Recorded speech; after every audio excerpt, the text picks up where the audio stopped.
This is Shilpa Guru, welcome to let's learn with Guru Sopaliya. मस्त होंगे, अपनी पढ़ाई में व्यस्त होंगे। तो आज जो हम डिस्कस करेंगे वो ही है शकों का भारत पर शासन। तो हमने देखा था कि शकों ने भारत पर है वो 4 क्षेत्रों पर शासन किया था। शकों ने भारत के 4 क्षेत्रों पर शासन किया था, जो कि थे तक्षशिला, जो कि उत्तरी क्षेत्र के अंतर्गत आता था। दूसरा मथुरा, जो कि उत्तरी क्षेत्र के अंतर्गत आता है। और तीसरा हमारा था नासिक, और चौथा उज्जैनी। तो ये है वो 4 क्षेत्र थे जिनको हमने उत्तरी क्षेत्र और पश्चिमी क्षेत्र के अंतर्गत हमने संगठित किया था। तो तक्षशिला को हमने देख लिया था, जो कि पंजाब क्षेत्र की राजधानी थी, जो कि पंजाब क्षेत्र की राजधानी था तक्षशिला। और सबसे उत्तरी क्षेत्र वही था जहां पर है वो लिया कुशलुक ने और उसके पुत्र पाटिक ने है वो अपना शासन किया था। और पाटिक ने है वो क्षत्रप और महाक्षत्रप की उपाधि धारण की थी। अब उसी संदर्भ में है वो शकों ने तक्षशिला के जो शासक हुए, शक क्षत्रप हुए, उनको हमने देख लिया। अब देखेंगे मथुरा के जो शक क्षत्रप हुए, मतलब कि राजा हुए। राजा के लिए है ये क्षत्रप शब्द है वो उसका इस्तेमाल करते थे, क्योंकि है वो माना जाता है कि शकों के लिए है वो इनके ही जो जनजाति का एक शब्द है क्षत्रप। तो ये अपने राजा के लिए क्षत्रप का इस्तेमाल करते थे, यानी कि खुद को क्षत्रप बताते थे। तो आज देखिए उत्तरी क्षेत्रप का दूसरा जो केंद्र है वो है मथुरा। तो चलिए स्टार्ट करते हैं। मथुरा उत्तरी क्षेत्रप का दूसरा प्रमुख केंद्र था मथुरा। प्रथम कौन सा था? तक्षशिला, जो कि था पंजाब क्षेत्र की राजधानी, जहां पर लिया कुशलुक और पाटिक ने अपना शासन किया था। अब देखो उत्तरी क्षेत्रप का दूसरा प्रमुख केंद्र है मथुरा, जो कि आधुनिक जो मथुरा है यूपी वाला वही। अब देखो मथुरा के संदर्भ में 2 प्रमुख शक शासकों हगान तथा हगामस का उल्लेख प्राप्त होता है। तो यहाँ पर जो मथुरा है, यहाँ पर 2 प्रमुख शासक हगान तथा हगामस का उल्लेख प्राप्त होता है। हगान और हगामस 2 अलग अलग शासक है। तो इन शासकों के बारे में जो जानकारी है वो सिक्कों से प्राप्त होती है। तो भाई जानकारी का स्रोत क्या है? तो इनके बारे में जो जानकारी है वो हमें सिक्कों से प्राप्त होती है। हालांकि इतिहासकार इस निष्कर्ष पर नहीं पहुंचे कि ये दोनों शासक यानी कि हगान और हगामस एक साथ मथुरा के अलग अलग 2 भागों में शासन करते थे अथवा उत्तराधिकारी क्रम में थे। इतिहासकार है वो इस बात पर है वो उनको पुख्ता प्रमाणिक जानकारी नहीं मिलती है कि ये दोनों है वो एक दूसरे के उत्तराधिकारी थे। उत्तराधिकारी मतलब बाप और बेटे थे, उत्तराधिकारी क्रम में थे, या फिर है वो मथुरा के 2 अलग अलग क्षेत्रों में है वो अपना शासन स्थापित करते थे। तो इस बारे में इतिहासकारों को है वो संशय है, क्योंकि इतिहासकारों को इस बात की है वो पुख्ता प्रमाणित जानकारी नहीं मिलती है कि ये उत्तराधिकारी क्रम में थे हगान और हगामस, या फिर है वो मथुरा के 1-2 अलग अलग भागों पर है वो शासन करते थे। तो इस संदर्भ में इतिहासकारों को थोड़ा संशय है, निष्कर्ष पर नहीं पहुंचे हैं कि दोनों शासक एक साथ मथुरा के 2 अलग अलग भागों में शासन करते थे अथवा उत्तराधिकारी क्रम में थे। अब देखो इतिहासकारों को जो जानकारी मिली है उन्हीं को हम पढ़ रहे हैं। तो देखो आगे मथुरा से प्राप्त, अब देखो मथुरा से एक है वो अभिलेख प्राप्त हुआ है जिससे कुछ जानकारी मिलेगी। अब देखो मथुरा से प्राप्त जो राजवुल के सिंह शीर्ष स्तंभ लेख से सोडास के दानपत्र अभिलेख को प्राप्त जानकारी। अब देखो 2 है वो अभिलेख प्राप्त हुए हैं। एक तो हुआ है मथुरा का राजवुल, मथुरा से कौन सा? राजवुल का सिंह शीर्ष स्तंभ लेख, एक ही नाम है, ठीक है। ये तो प्रथम अभिलेख हो गया। और दूसरा अभिलेख है वो है सोडास का। सोडास का जो दानपत्र अभिलेख है, मथुरा से प्राप्त राजवुल सिंह शीर्ष स्तंभ लेख और सोडास का दानपत्र अभिलेख 2 अलग अलग अभिलेख प्राप्त हुए हैं। तो उनके अनुसार प्राप्त जानकारी के अनुसार, इन अभिलेखों के अनुसार इस क्षेत्र के 2 अन्य मतलब 2 अन्य और राजलु, जिसको राजवुल भी बोलते हैं, राजवुल, ठीक है, तथा सोडास भी थे, जो संभवतः हगान और हगामस और हगान के उत्तराधिकारी थे। अब देखो मथुरा से एक अभिलेख मिला है जिसका नाम है राजवुल का सिंह शीर्ष स्तंभ लेख, ठीक है। और दूसरा मिला है सोरदास का दानपत्र अभिलेख।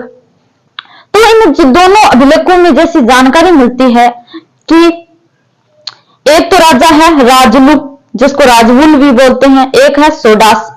सोरदास का सोरदास जो दानपत्र अभिलेख हो गया, और जो मथुरा से है वो कौन सा, राजवुल का सिंह शीर्ष स्तंभ लेख।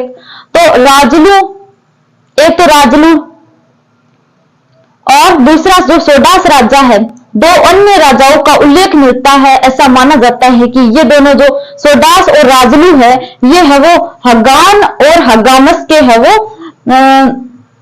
हगान और हगामस के उत्तराधिकारी थे, ऐसा माना जाता है।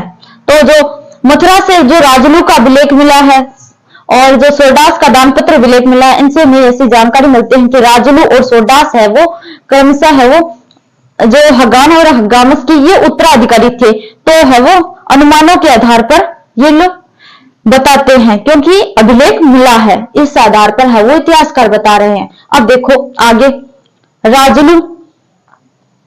राजलु ने छत्रप तथा महाछत्रप की उपाधियां धारण की थी। छत्रप और महाछत्रप की उपाधियां है वो धारण की थी। अब देखो भाई, छत्रप समझ गए राजा, और प्रमोशन हो जाए तो महाराजा, महाछत्रप, इसने उपाधियां धारण की थी। और जो तक्षशिला वाला पाटिक था लिया कुशलु का पुत्र, उसने भी की थी। अब देखो, इतिहासकारों ने सोरदास को राजलु का पुत्र माना है तथा उसने भी दोनों उपाधियां धारण की थी। अब इतिहासकार कुछ भी मान सकते हैं, तो इतिहासकार कहते हैं कि जो राजलु है वो इतिहासकारों ने सोरदास को राजलु का पुत्र माना है। राजलु ने छत्रप और महाछत्रप की उपाधि धारण कर ली, तो राजलु का बेटा है वो कौन है, सोरदास। ऐसा इतिहासकार मानते हैं कि जो सोरदास है वो राजलु का पुत्र है, सोरदास है वो राजलु का पुत्र है। तो भाई अनुमानों के आधार पर बता रहे हैं कि ये इसका पुत्र हो सकता है। जो राजलु है वो सोरदास का पिता है, या फिर जो सोरदास है वो राजलु का पुत्र है, ऐसा मानते हैं इतिहासकार। अब देखो जो तीसरी महत्व, ये तो यहां पर होगा इनका उल्लेख। अब देखो तीसरी जो कि है पश्चिमी क्षत्रप। पश्चिमी क्षत्रप के अंतर्गत नासिक और उज्जैनी आएगा। तो अब देखो नासिक पर कौन कौन से शासक थे जिन्होंने शासन कार्य किया। अब देखो नासिक तीसरा क्षेत्र शकों का, तीसरा क्षेत्र शकों का, जहां पर है वो शकों ने अपना शासन स्थापित किया था। अब देखो यह शकों की पश्चिमी क्षत्रप की शाखा थी, पश्चिमी क्षत्रप की शाखा थी ये नासिक। इस क्षेत्र के दो प्रमुख शासक मुमलुक अथवा भूमक, एक ही नाम है मुमक अथवा भूमक, और नहपान थे, जिनके बारे में है वो नहपान के जो गुहालेख तथा उषावदान अथवा ऋषभदेव के गुहालेख से जानकारी प्राप्त होती है। तो नासिक क्षेत्र पर है वो किन शासकों ने शासन किया था। तो सबसे पहले पॉइंट ध्यान में रखना कि ये है वो पश्चिमी क्षत्रप के अंतर्गत आता था नासिक। और यहाँ पर दो राजा है, मुमक जिसको दूसरा नाम है भूमक, और एक नहपान। तो इन दोनों राजाओं का यहाँ पर जिक्र है। तो इस जिक्र जो जानकारी है वो कौन से अभिलेख से मिलती है, तो वो है नहपान का जो गुहालेख है तथा उषावदान अथवा ऋषभदत्त का जो गुहालेख है से प्राप्त जानकारी मिलती है कि यहाँ पर है वो नहपान का और उषावदान अथवा ऋषभदत्त का जो अभिलेख है उससे ये जानकारी मिलती है कि यहाँ पर भूमक अथवा मुमक एक ही नाम है, एक नाम याद रखो आप, मुमक, ठीक है। तो मुमक और नहपान के बारे में जानकारी मिलती है कि उन्होंने है वो नासिक पर अपना जो शासन कार्य किया था। अब देखो मुमक ने अपने शासनकाल के दौरान तांबे के सिक्के चलवाए थे। भाई जो ये मुमक था इसने है वो तांबे के सिक्के चलवाए थे, तांबे के, जिन पर छत्रप अंकित था। तांबे के सिक्के किसने चलाए, मुमक ने, और जिन पर छत्रप अंकित था। सिक्के नासिक तथा काठियावाड़ क्षेत्र से प्राप्त हुए। ये जो सिक्के हैं वो नासिक तथा काठियावाड़ क्षेत्र से प्राप्त हुए। तो जो काठियावाड़ का क्षेत्र था वो नासिक के अंतर्गत आता था। अब देखो नहपाक मुमक का उत्तराधिकारी था। ये नाम है वो नहपान है, ये नहपान। जो नहपान है वो मुम्मक का उत्तराधिकारी था। तो यहाँ पर जिक्र हुआ ना कि जो नहपान और मुम्मक ने यहाँ पर है वो शासन कार्य किया था, मतलब यहाँ पर ये दो राजा रहे थे। तो नहपान को है वो मुम्मक का उत्तराधिकारी मानते हैं। नहपान है वो मुम्मक का उत्तराधिकारी था, मतलब कि बेटा था, जिस बेटा या पोता कुछ भी हो सकता है इनका। देखो, जिसके काल के सबसे अधिक सिक्के प्राप्त हुए हैं, किसके? नहपान के। नहपान है वो मुम्मक का उत्तराधिकारी था जिसके काल में के सबसे अधिक सिक्के प्राप्त हुए हैं। सिक्के प्राप्त हुए हैं सबसे ज्यादा, यानी कि प्रमाणिक जानकारी तो होनी ही है। इस कारण शक शासकों में सबसे अधिक प्रमाणित जानकारी है वो नहपाक के बारे में प्राप्त होती है। अब देखो, ये नहपाक है या फिर नहपान है, तो ये शायद नहपाक ही है भाई।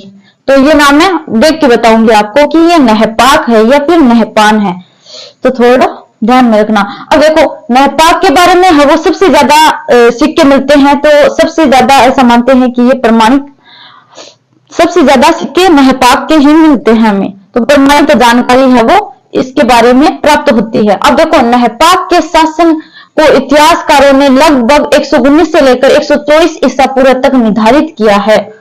कुछ सिक्कों में नहपाक ने स्वयं के लिए महाक्षत्रप भी उत्कीर्ण कराया था। तो भाई, नहपाक के सबसे ज्यादा सिक्के प्राप्त हुए हैं हमें, तो प्रमाणिक जानकारी इसके बारे में मिलती है। और इसने जो क्षत्रप है वो अपने सिक्कों पर उत्कीर्ण करवाया था, महाक्षत्रप।